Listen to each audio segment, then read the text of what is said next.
요한계시록 3장 14절로 22절까지입니다. 요한계시록 3장 14절로 22절.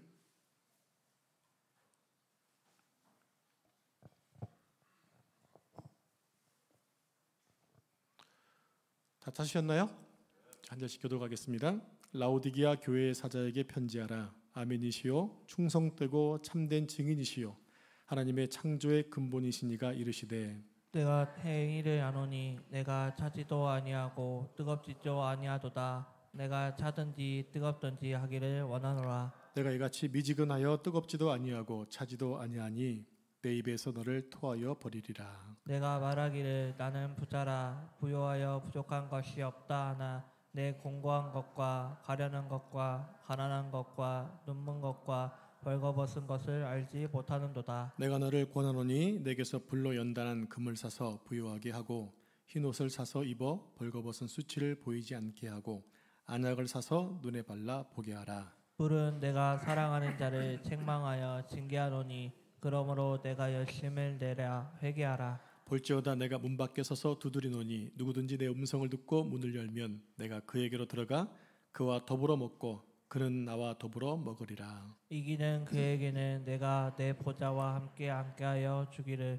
내가 이기고 아버지 보좌에 함께 앉은 것과 같이 하리라. 22절 같이 읽습니다. 귀 있는 자는 성령이 교회들에게 하시는 말씀을 들을지어다. 아멘. 이 말씀은 살아계신 하나님의 말씀입니다. 아멘. 우리 옆 사람에게 하는 인사들 한번 해보겠습니다. 시작. 오늘 수요예배 처음 오시는 분이 계신 것 같아서 알려드리겠습니다. 당신은 존귀한 하나님의 자녀이십니다. 아멘. 늘 이렇게 기도한다는 거, 축복한다는 거 잊지 마시기 바랍니다. 자, 오늘은 소아시아 7교회 가운데 마지막 번째로 라오디게아 교회를 살펴보겠습니다. 먼저 지도를 좀 보여주실래요? 에베소를 기준으로 해서 시계 방향으로 쭉 한번 보겠습니다. 에베소, 다음에 그다음 오른쪽으로 도아디라, 그 아래 사대, 지난주 살펴봤던 빌라델비아, 오늘 마지막으로 라오디게아 교회입니다. 교회 터를 좀 보여주실래요? 교회 터 그림 사진 안 갔어요? 내가 안 보냈나요? 죄송합니다. 참.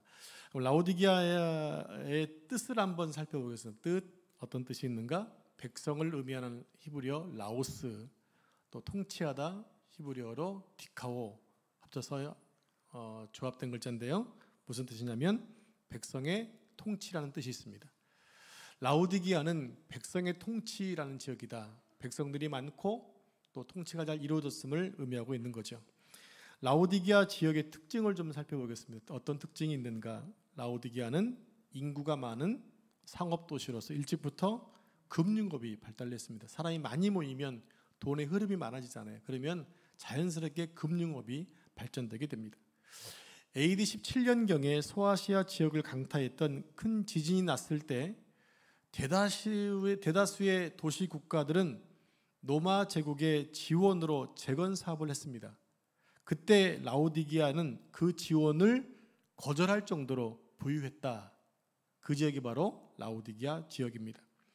또 라오디게아 지역은요, 안약 제조로 유명했어요. 안약이 뭔지 아시죠?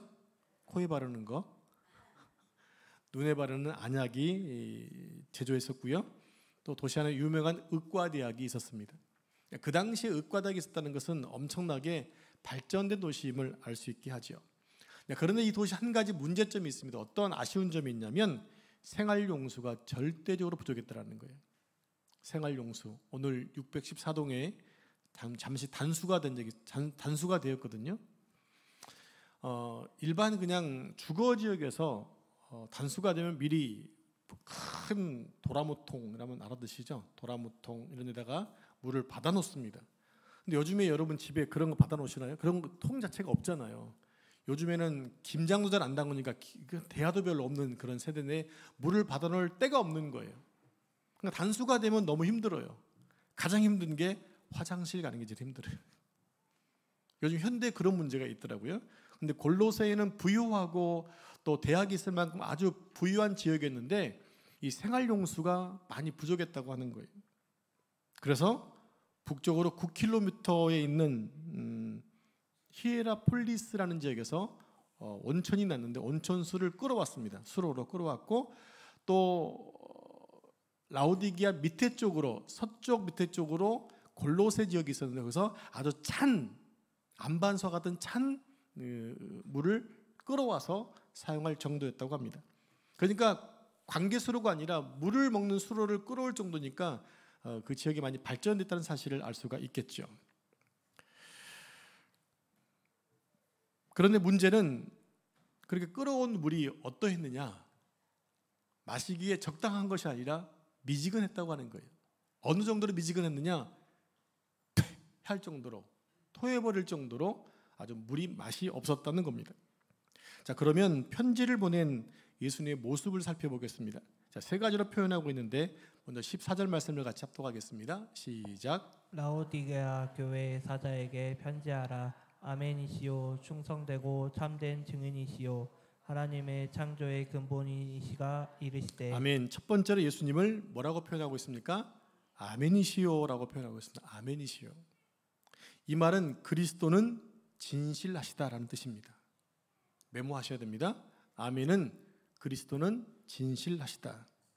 그리고 아멘 그리스도를 또 뭐라고 표현하고 있냐면 충성되고 참된 증인이다라고 표현합니다. 즉 아멘 그리스도를 지금 충성되고 참된 이시로 내용을 보충하고 있다는 거예요. 그러니까 충성되고 참된 증인이 아멘을 설명하고 있는 문법인데요. 결론적으로 뭐냐? 아멘은 그리스도에게 붙이는 명칭이라는 것입니다. 우리가 기존에 읽었던 아멘과 많이 차이가 있죠? 차이가 있죠.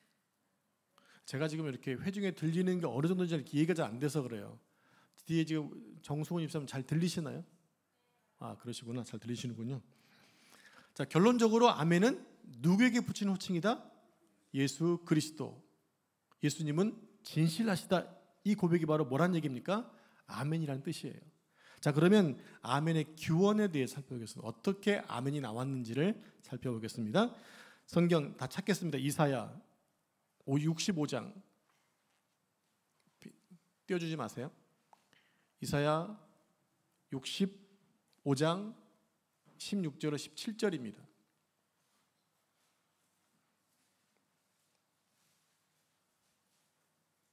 찾으셨나요? 자, 이제 띄워주세요. 네, 여러분 성경책을 보시고 필요한 이유가 있습니다. 제가 16절 여러분 17절 읽겠습니다. 이러므로 땅에서 자기를 위하여 복을 구하는 자는 가로 열고 1 진리의 하나님을 향하여 복을 구할 것이요 땅에서 맹세하는 자는 진리의 하나님으로 맹세하리니 이는 이전 환난이 잊어졌고 내 눈앞에 숨겨졌음이라. 보라, 내가 새 하늘과 새 땅을 창조하나니 이전 것은 기억되거나 마음에 생각하지 아니할 것이라. 네, 제가 16절 읽으면서 제가 이상하게 읽은 구절이 있죠. 뭡니까? 가로 열고 1 진리의 하나님. 여러분 1 보이시나 숫자? 성경 제일 밑으로 가시면 1이 표현돼서 나온 성경 구절이 두 군데가 있을 거예요. 보이시나요? 그 없는 책은 없는 건 그 책은 가짜예요. 이게 없으면 진짜 가짜 책이에요. 그거 버리셔도 됩니다. 다 있으시죠? 있어야 정상이거든요. 자, 성경 옆에 붙어 있는 1 가로요 숫자는 각 주에 붙어 있는 두 개의 성경 구절인데 하나는 고린도후서 1장 20절, 또 하나는 그게 어디 있는 말씀이에요? 오늘 본문에 보고 있는 말씀이잖아요. 거기서 지금 우리가 뭐라고 예수님을 뭐라고 얘기했어요? 아멘이라고 했잖아요. 자, 먼저 고린도후서 1장 20절 말씀을 화면 보고 같이 읽겠습니다. 시작. 하나님의 약속은 얼마든지 그리스도 안에서 예가 되니 그런즉 그로 말미암아 우리가 아멘하여 하나님께 영광을 돌리게 되느니라. 네, 이 말씀은 구약의 진리인 예수 그리스도가 아멘이다라는 것입니다. 이해가 되시나요? 구약에 약속되어진 예수 그리스도는 아멘이다라는 거예요. 그래서 본문 오늘 17절 말씀에서 아멘의 하나님이, 아멘이신 하나님이 새하늘과 새 땅을 창조하신 하나님이시다. 그리고 곧 역사와 만물의 회복을 이끌어내시는 여호와 하나님으로 누굴 소개하고 있느냐? 예수 그리스도를 소개하고 있다는 겁니다. 그러니까 성경에서 아멘을 하나님과 관련하여 사용할 때 우리는 이렇게 고백하는 거예요. 내가 그 신실하시고 충성되고 전능하신 하나님과 예수님을 믿습니다. 이게 아멘이란 말이에요. 그리고 그분이 그렇게 이루어 주실 것을 믿습니다. 이것을 우리가 아멘으로 고백해 낸다는 얘기입니다. 좀 새로운 것을 알게 되면 이거 좀 놀래시건 해주셔야 되는데 우리가 아무 때나 그냥 아멘 하면 하는 게 아니라는 걸 아시겠죠? 그렇게 지금 아멘 하면 아신다는 게 아니시는 얘기입니다. 우리는 이 습관적으로 아멘이 되어 있는데 그 아멘 속에 지금 제가 얘기했던 예수님은 창조주이시고 그분의 약속을 성취하시는 분이라는 사실을 인정하는 고백이 될 때 그 아멘은 진정한 아멘이 될 수 있다는 얘기예요. 아시겠습니까? 네. 자, 인간의 타락으로 인해서 세상 만물이 원래 창조의 영광을 다 잃어버렸죠. 또 망가져 버렸잖아요. 여전히 계속해서 더 망가져 가고 있습니다. 예수님은 이런 상태를 수리하시고자 함이 아니라 당신의 죽음을 통해서 온 우주를 다시 창조하시기 위해서 이 땅에 오셨어요. 하나님은 그렇게 약속하셨기 때문이고 예수님이 성취하신 것이죠. 그것을 성령님이 인치시고 하나님의 유업을 주기 위해서 지금 우리를 견인해 가시고 있는 상황이잖아요. 그러니까 우리의 고백하는 아멘에는 하나님이 하신 약속과 이루실 것에 대한 분명한 신앙 고백이 담겨져 있다는 겁니다. 그럼 우리가 아멘이라고 할 때마다 이 내용을 기억하고 믿음으로 고백할 수 있어야 될 것입니다. 두 번째, 예수님에 대한 소개 어떻게 하고 있는지 보겠습니다. 충성되고 참된 증인이시다. 첫 번째가 뭐였다고 했어요? 아멘이시다. 두 번째는 충성되고 참된 증인. 여기서 충성이라는 말은요, 진실하다는 뜻입니다. 진실하다. 즉 그분이 약속하시는 것은 반드시 이루어진다는 거예요.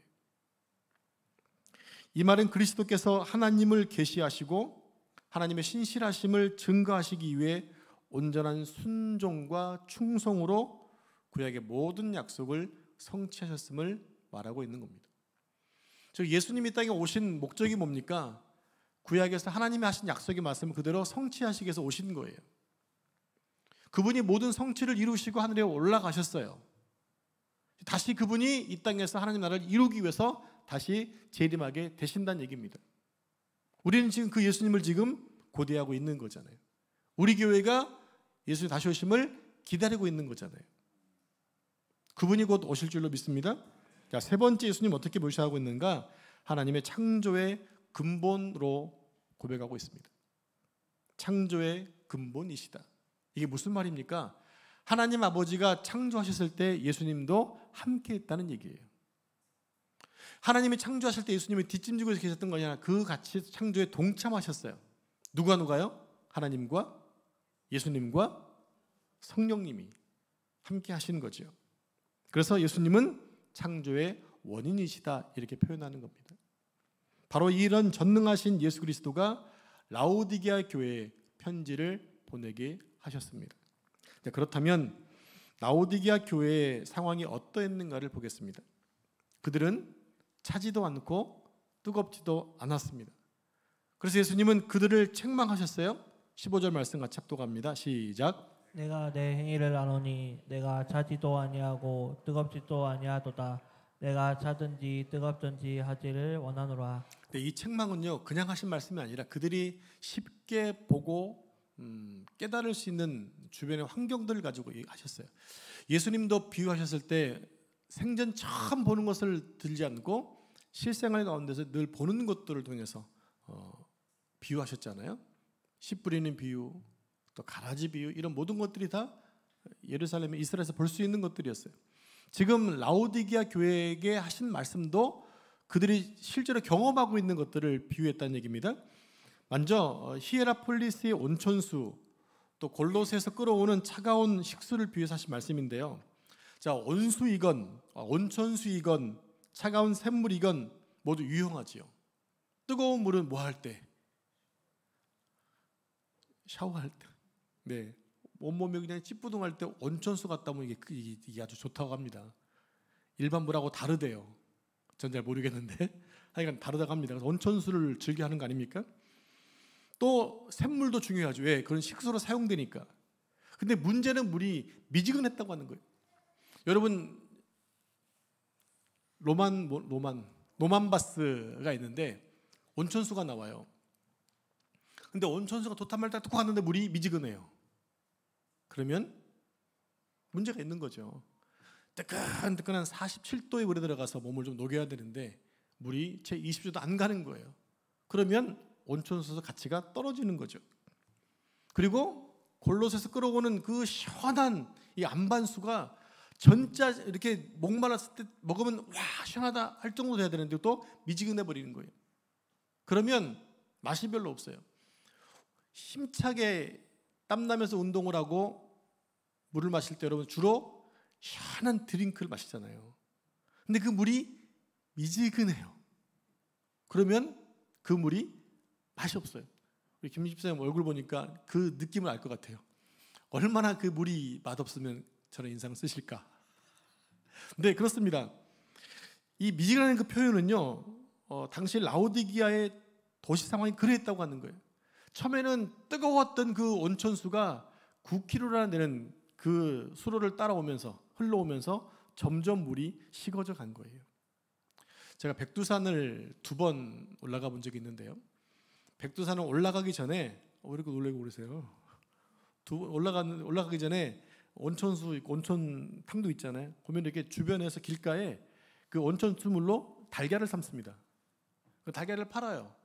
그러니까 뭐 온도가 60, 70도가 되니까 그 계란을 파는 건데 최소한 그래도 60, 70도가 돼야 뜨거운 물일 텐데 이 물은 다 올 때 식어버리니까 가치가 떨어졌다고 하는 거죠. 도착한 물은 당연히 이 온도가 낮아져서 석회질이 섞인 미지근한 물로 바뀌어버리게 되는 거예요. 그래서 그 물을 마시면 토했다고 역사적으로 기록이 되어 있습니다. 자, 성경 말씀은 이런 라오디기아의 일상에 빗대어서 그들의 영적 상태를 이렇게 진단하고 계시다는 얘기입니다. 어떤 상태입니까? 너희의 신앙은 뜨겁지도 않고 차갑지도 않아. 어느 정도 상태? 미지근해서 내가 토해버리고 싶어. 이게 중요한 진단이거든요. 여러분, 우리가 하나님 말씀을 들으면 우리 삶에 변화가 와야 됩니다. 맞습니까? 그런데 삶의 변화가 없다는 것은요, 말씀을 하나님의 말씀으로 받지 않음을 의미합니다. 주시는 말씀을 레마로 받을 때 우리의 삶도, 우리의 지식도, 우리의 인격도 바뀌는 역사가 일어나게 됩니다. 여러분 잘 알고 계시는 삭개오 같은 경우에 주님을 물론 사모했지요. 근데 그의 집에 들어가서 예수님 만났을 때 그 삶이 완전히 바뀌어버렸잖아요. 삭개오는 예수님 만나고 거지가 된 사람이에요. 그렇죠? 왜냐하면 토색한 것은 4배로 갚아야 되고 자기가 예수님이 아무 얘기 안 했는데 자기 재산 팔아서 반을 바친다고 그러고 그러면 그 사람의 토색한 게 한두 푼이겠어요? 삥 뜯은 게 한두 푼이 아닌데 그러면 쫄딱 망했을 거예요. 근데 그게 중요한 게 아니었어요. 예수님 만난 게 중요했거든요. 여러분 예수님 만나게 되면 내가 가난하고 병드는 거 별로 안 중요한데 오늘날 우리는 복음을 잘못 곡해해서 예수님 믿으면 무조건 건강해야 돼. 예수님 믿으면 무조건 잘 살아야 돼. 맨날 진급해야 돼. 애들 대학만 진급해야 돼. 이렇게만 생각하고 있으니까 그렇게 안 되면 나는 신앙생활 잘못한 것처럼 착각될 수 있다는 얘기예요. 그래서 누군가에게 기도 제목 내놓는 게 부끄러워요. 혹시나 아휴 또 기도 안 해서 저렇지 라는 말 들을까 봐. 어떻게 인정하시나요? 그게 아니란 얘기예요. 근데 우리는 잘못된 시각으로 자꾸 이렇게 말씀을 비교하고 적용하는 경우들이 있습니다. 여러분 주님의 말씀이 임하면 말씀을 들으면 우리 삶이 바뀌고 인격도 바뀔 수밖에 없어요. 매일매일 예배를 더 드릴수록 우리는 더 점점 순전해 가게 되어지는 거예요. 근데 말씀을 듣고 예배를 드리면 들어서 더욱더 고집만 세지면 안 된다는 얘기죠. 잘못된 목표 방향으로 가고 있기 때문에 그런 것입니다. 주님은 오늘도 우리를 향해 이렇게 말씀하세요. 차든지 덥든지 하거라. 이제 17절 말씀을 같이 함께 읽겠습니다. 시작. 내가 말하기를 나는 부자라 부요하여 부족한 것이 없다 하나 내 공고한 것과 가련한 것과 가난한 것과 눈먼 것과 벌거벗은 것을 알지 못하는도다. 네, 제가 초반에 AD 17년경에 그 터키를 강타했던 대지진이 일어났을 때 지난주 빌라델비아 교회에 많은 얘기했었잖아요. 그들이 힘들었던 얘기는 여진이 나면 또 집을 나갔다가 또 괜찮아지면 돌아오고 계속 반복했기 때문에 그들이 힘든 삶을 살았다 말씀드렸잖아요. 근데 이 도시 라오디게는 너무나 부유했기 때문에 노마의 재정 지원을 받지 않았어요. 그 정도로 라오디게아 사람들은 자신들의 재력을 신뢰하고 있었고요. 또 자부했지만 주님이 보신 평가가 어떠했냐가 더 중요해요. 여러분, 오늘날 우리는 자기 나름대로, 여러분 생각 나름대로 나는 이 정도면 괜찮은 것 같아. 이 정도 건강하면 되고, 이 정도 부를 가지고 있으면 되고, 믿음도 이 정도면 되고, 나도 한 주간의 예배를 이때만 드리면 돼 라고 이미 정해놓으신 분들이 있을 거란 얘기예요. 이 정도 하나님 보시기에 괜찮을 거라고 생각할 수 있다는 얘기예요. 그것은 자기의 기준입니다. 주님께서 나에게 뭘 요구하고 있는지를 듣는 게 중요하다고 하는 거죠. 그들은 자신의 재력을 신뢰하고 자부했지만 예수님 보기에는 완전히 달랐다고 하는 거예요. 그들은 눈에 보이는 부로 인하여 자신들이 부유하다고 자랑했지만 예수님 보시기에 그들은 공고했습니다. 가난했다는 얘기입니다. 또 가난하고 눈먼 자에 불과했어요. 자, 예수님이 이렇게 평가하신 데는 그냥 한 것이 아니라 구약의 근거가 있습니다. 우리 함께 호세아 2장 8절 말씀을 같이 합독하겠습니다. 자, 시작. 곡식과 새 포도주와 기름은 내가 그에게 준 것이요 그들이 바알을 위하여 쓴 은과 금도 내가 그에게 더하여 준 것이거늘 그가 알지 못하도다. 네, 이스라엘 백성들은 가나안 땅에 정착하면서 농사를 지었습니다. 그때 수확할 때마다 그것이 하나님이 주신 선물이라고 생각하지 못했다라고 하는 거예요. 사실 이들은 하나님을 알고 믿었던 사람들 아닙니까? 그런데 문제가 뭐냐면 근본적인 것을 잃어버렸다고 하는 거예요. 즉 모든 것이 하나님께로부터 왔음을 까먹어버린 거죠. 여러분께 질문하겠습니다. 여러분에게 있는 모든 것들은 하나님께로부터 부여받은 게 맞습니까? 이게 근본이란 말이에요. 하나님을 섬기는 사람 이 기본적인 인식을 가지고 있었다는 얘기입니다. 그런데 이들은 뭐냐면 바로 이 근본적인 것, 모든 것이 하나님께로부터 왔음을 잊어버린 거예요. 그들은 이렇게 얘기한 것입니다. 내가 심고 가꾸어서 얻은 수확물이잖아. 이렇게 얘기하는 거예요. 심지어 그들이 우상 숭배를 위해 쓴 물건들도 근본 출처가 하나님께로부터 온 것이잖아요. 그런데도 그들은 하나님부터 온 그것을 가지고 우상의 제물로 드리고 있다는 얘기입니다. 하나님 보시기에 아주 기분이 상하셨겠죠. 오늘날 그리스도인들 가운데서도 그 사람의 정서와 가치관 속에 들어가 보면 그 사람을 떠받치고 있는 것이 자기 자신임을 알 수 있어요. 제가 요즘 계속 똑같이 드리는 반복되는 말씀입니다. 나는 부자여서 부족한 것이 없다라는 의식은요, 내가 중심이다라는 얘기예요. 내가 중심이다라는 생각을 만들어내게 되고 하나님은 그 모든 것을 말씀하시면 내가 다 준 거야 라는 거죠. 이건 내가 땀 흘려 얻은 것이거든요. 하나님 그런 말씀 하지 마세요. 이건 제가 시간을 내서 내가 내 땀을 흘려 얻은 것이지 하나님이 주신 게 아니잖아요. 하나님 뭐라고 하시나요? 그거 내가 준 거야. 어느 게 맞습니까? 여기는 당연히 지금 두 가지가 충돌되고 있습니다. 엄청난 간격이 있는 거예요. 하나님의 건강을 주셨기 때문에 우리가 땀 흘려 일할 수 있는 겁니다. 그래서 물질을 얻는 거죠. 그러면 내가 땀 흘린 것만 내가 하나님 한 것이고 그가 한 것이고 또 물질도 그가 한 것인 게 아니라 건강 주신 것도 하나님이셨기 때문에 그 건강으로 일해서 얻은 물질 또한 하나님의 것임을 하나님을 주장하고 있다는 얘기죠. 그 모든 게 다 내 거란 얘기예요.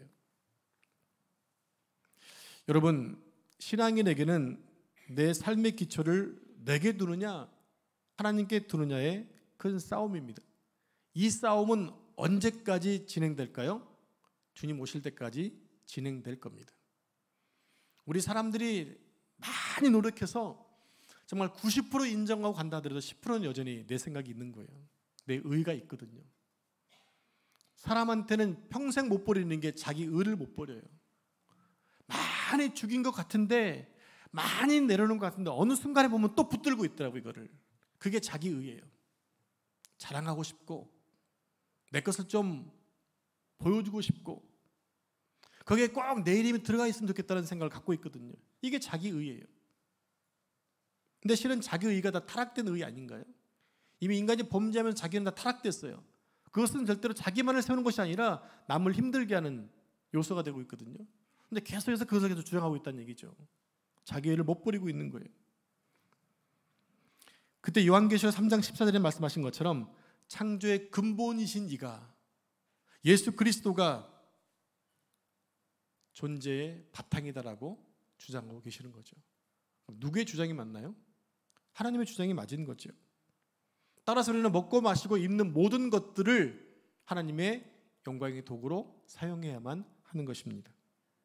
그게 바로 내게 있는 모든 것들이 다 하나님께로부터 왔음을 인정하는 행위가 되는 거예요. 이것이 우리 신앙인의 진정한 고백과 인식이 되어야만 합니다. 그래야 내가 가지고 있는 것을 가지고 장난치지 않습니다. 편히 잘 사는 것, 똑똑한 것, 이 모든 것이 다 하나님의 선물입니다.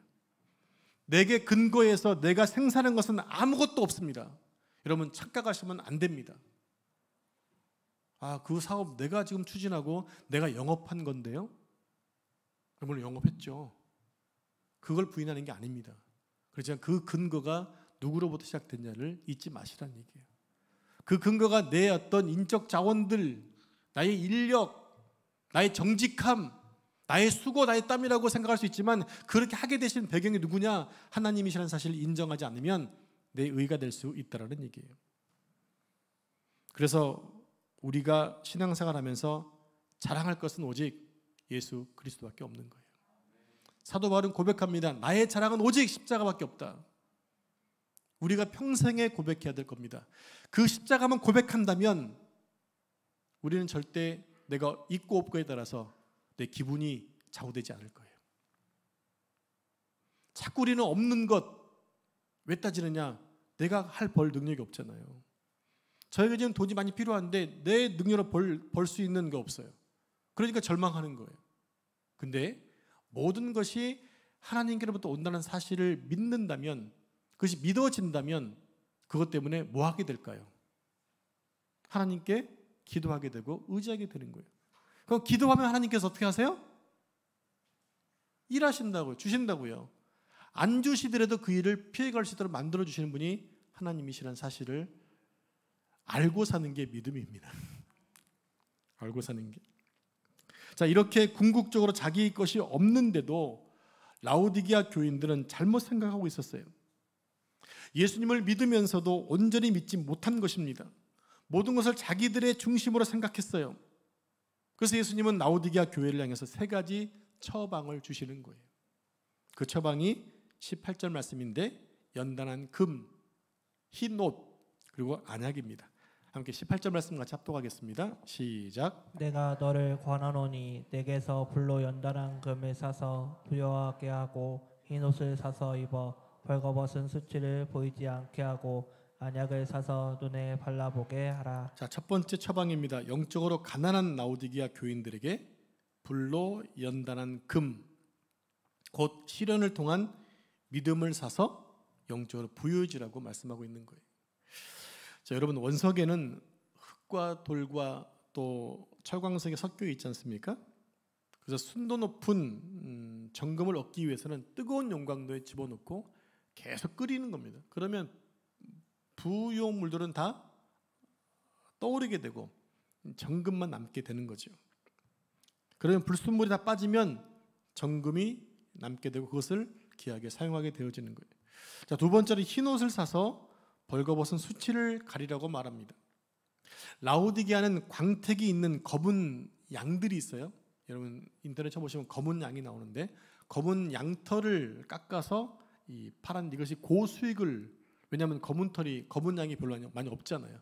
그러니까 이것이 많은 수입을 올리는 근본이 됐는데 그래서 많은 이득을 남겼습니다. 그러나 예수님은 양모가 아니라 흰옷 곧 그리스도의 은혜로 말미암은 의의 옷을 입으라고 말씀하고 있는 거예요.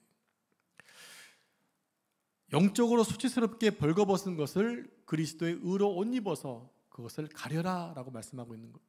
세 번째는 안약을 사서 눈에 바르라고 하셨습니다. 주님은 이 지역의 특산물인 안약을 사서 그들의 영적 시각 장애를 치유하고 자신을 온전히 바라보라고 말씀하고 있는데요. 라오디게아 지역에는 아까 의과대학이 있었다고 그랬죠. 그럼 뭐가 제일 유명했을까요? 안과가 유명했겠죠. 센스가 있으면 안과로 얘기하면 안 되잖아요. 왜냐하면 안약이 많으니까. 그래서 뭐 부르기아 가루, 이게 안약을 쓰는 원재료인 것 같아요. 뭔지 모르겠어요. 이렇게 나와 있더라고요. 그러나 실제로 영적으로 눈이 먼 그들에게 안약은 소용이 없습니다. 여러분, 눈이 실명이 됐습니다. 안약이 필요합니까? 안 필요합니까? 필요 없습니다. 눈이 멀지 않도록 안약을 집어넣는 거, 치료제니까. 근데 이들에게는 이미 영으로 어두워졌기 때문에 안약이 필요 없는 거예요. 영적인 안약이 필요했습니다. 영적인 또 다른 안약이 무엇이었을까요? 그들에게 영의 눈이 먼 그들에게 필요했던 것을 봐서 바로 예수 그리스도였다는 얘기입니다. 예수 그리스도를 바르게 취하라고 말씀한 거죠.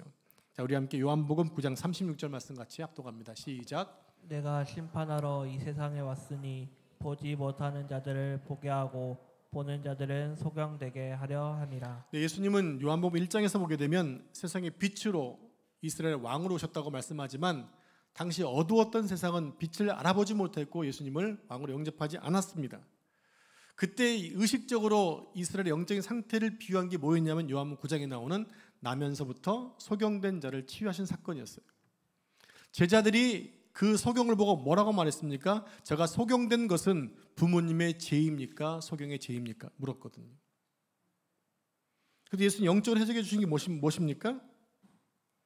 지금 이 세상이 마치 그렇게 어두워서 나를 그들의 빛으로 인정하지 않는 것처럼 지금 저 병자를 통해서 저 병자가 너도 지금 잘못하고 있는 것이다. 제가 병자된 것은 하나님의 영광을 나타내기 위함이었다 라고 말씀하잖아요.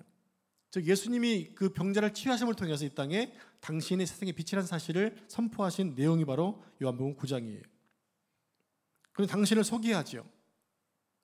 그래서 예수 그리스도를 바르게 믿게 될 때 우리 영안이 띄어진다는 얘기입니다. 여러분 영이 어둡습니까? 네. 할렐루야. 누구의 누구? 우리 어머니에게 칭찬의 박수를 드립니다. 네.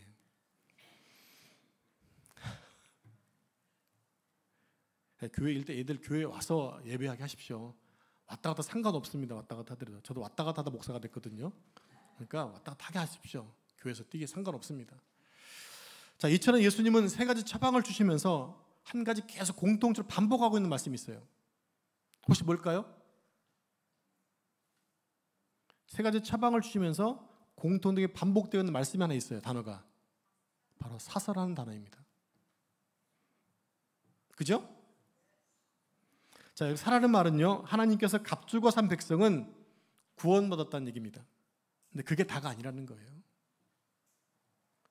이때부터가 시작이라는 얘기예요. 여러분 구원 받으셨나요? 확실한가요? 그럼 구원받은 상태로 머물러 있나요? 성장하고 계시나요? 이 문제예요. 구원받은 것으로 만족하고 끝나버리는 것이 아니라 구원받았으면 뭐로 살라는 거예요? 구원 백성으로 살라는 거예요. 그 전까지 예수님 못 만났을 때는 이방인으로 죽을 죄인으로 살았지만 예수님의 보혈로 구원받은 백성이 되었으면 이제 구원 백성으로 살아라는 얘기예요. 그래서 믿음이 점점 자라라는 얘기예요. 여러분 얼마까지, 여러분 나이는, 신앙의 연륜은 얼마이십니까? 여러분 믿음의 나이는 얼마이십니까? 내가 30년 믿었다고 30년의 어떤 연륜이 아니라 내 믿음이 몇 살이라는 얘기예요. 믿음이 아직도 애기냐 아니면 장성해서 내가 열심히 일할 수 있는 나이냐 중요하겠죠.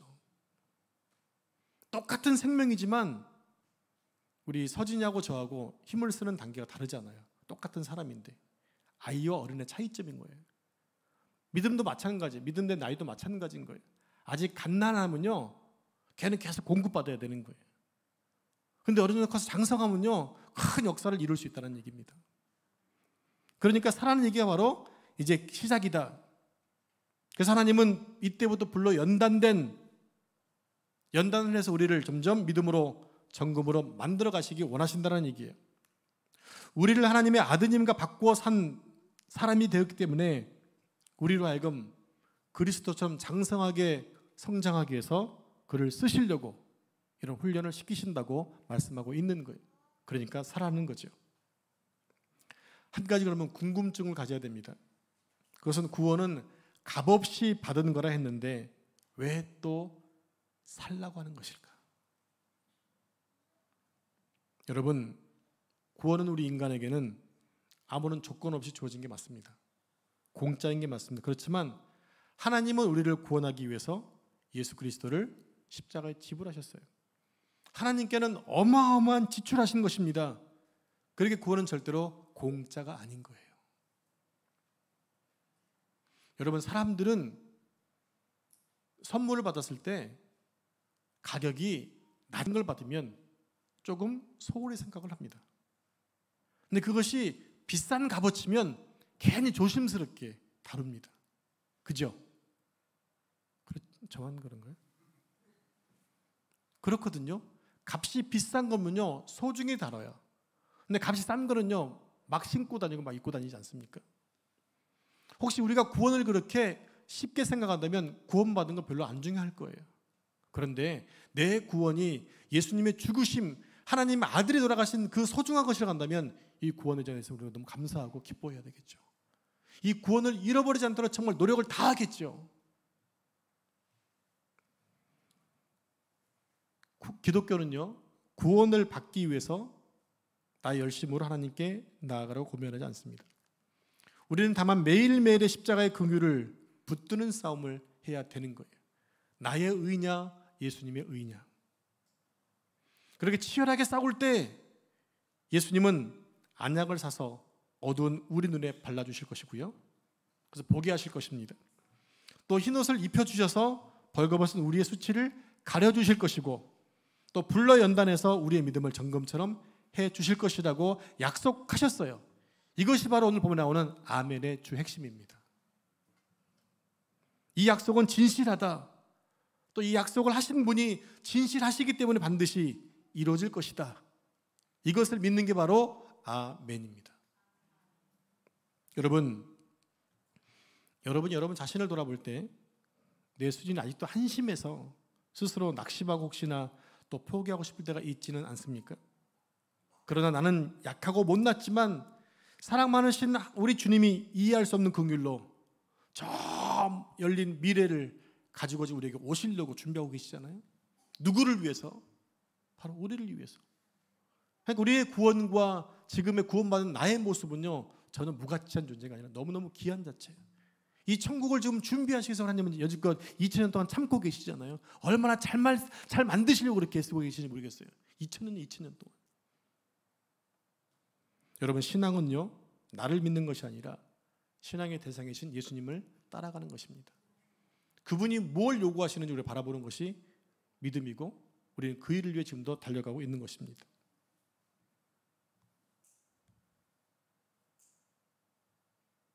시간이 많이 갔는데 어쩌다 해야겠죠?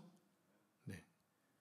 자, 그러면 20절 말씀과 합독하겠습니다. 20절 시작. 볼지어다 내가 문 밖에 서서 두드리니 누구든지 내 음성을 듣고 문을 열면 내가 그에게로 들어가 그와 더불어 먹고 그는 나와 더불어 먹으리라. 이 말씀은 어디에 많이 기록되어 있나요? 전도지 기록이 많이 되어 있죠? 근데 실은 잘못 기록된 말씀입니다. 이거는 불신자에게 주는 말씀이 아니거든요. 지금 이 말씀이 어느에 선포되고 있죠? 라오디게아 교회에게 선포되고 있는 말씀이에요. 이걸 정확하게 설명해 드리겠습니다. 고대 동양에서는 음식을 함께 먹고 마시는 행위는 애정과 교제의 강한 결성을 얘기하는 거였어요. 아무런 식사하지 않잖아요. 보니까 저랑 식사하신 분이 그렇게 많지 않으신 것 같은데, 여러분 식사를 했다는 얘기는 그만큼 친숙하다는 얘기예요. 강한 결속을 상징하는 것입니다. 그래서 본문에 먹고 마시는 나눔 역시 곧 장차 임하게 될 메시아 왕국에서의 즐거운 친교를 상징적으로 보여주고 있는 말씀이에요. 즉 예수님 믿고 있는 우리에게 예수님이 들어오셔서 친밀한 교제를 나누게 될 텐데, 이것은 한 번으로 끝나는 것이 아니라 영원토록 이어질 것이다. 그래서 마지막 요한계시에 어떤 말씀이 있습니까? 우리가 하나님의 나라에서 왕노릇하게 될 것이다. 이 얘기를 하고 있는 거예요. 자, 그럼 이기는 자에게 주시는 하나님의 상급이 뭡니까? 이기는 자에게는 하나님의 보좌에 앉게 해주겠다는 겁니다. 여러분, 이게 너무너무 중요한 말씀이에요. 지금 하나님 보좌 옆에는 누가 앉아 계시나요? 여러분, 승천하신 예수님 지금 어디 앉아 계시죠? 그 자리에 지금 누가 앉겠다는 얘기예요? 라오디게아 교회에 승리하면 그 자리에 앉게 해주겠다는 얘기예요. 즉 우리의 권세가 장난 아니다는 얘기입니다. 그런데 이런 권세를 받으려면 어떻게 되느냐? 믿음으로 승리하는 자가 되어져야 한다는 얘기입니다. 성도 여러분, 우리는 오고 가는 세대를 대변하는 일곱 교회를 살펴보았습니다. 우리는 예수 그리스도로 인해서 교회가 되었습니다. 교회는 세상으로부터 부름받아서 다시 세상으로 나가는 공동체입니다. 그러므로 일곱 교회를 통해 배운 교훈을 기초로 해서 주님 다시 오실 때까지 하나님의 사람으로 또 교회 공동체로서 사명을 잘 감당해서 앞으로 이 말 하나님의 나라에서 영원토록 왕노릇하는 저와 여러분 되기를 축복합니다. 기도하겠습니다. 하나님 감사합니다. 오늘 라오디게아 교회를 통해서 우리의 실상을 진단해 보게 하시니 감사합니다. 혹시나 우리 또한 눈이 멀고 벌거벗고 또 간단한 자가 아닌지 모르겠습니다. 하나님이 내 인생의 주인 되지 않으시면 우리는 언제나 이렇게 눈이 멀고 간단하고 또 아버지 하나님 벌거벗은 상태로 살 수밖에 없을 것입니다. 주님께서 오늘 우리에게 알게 하셨사오니 주님 나의 중심을 내려놓고 예수님의 의의 중심으로 살게 하셔서 하나님의 나라를 살게 하시고 주의 복음을 증거하는 삶을 살 수 있도록 도와주옵소서. 우리 모두가 반드시 이기는 자가 되어 하나님 보좌 우편에 앉는 축복 더해 주옵소서. 이제 함께 기도하겠습니다. 우리의 기도문을 열어주시기를 소망하오며 이 모든 말씀을 거룩하신 예수님의 이름으로 기도합니다. 아멘. 기도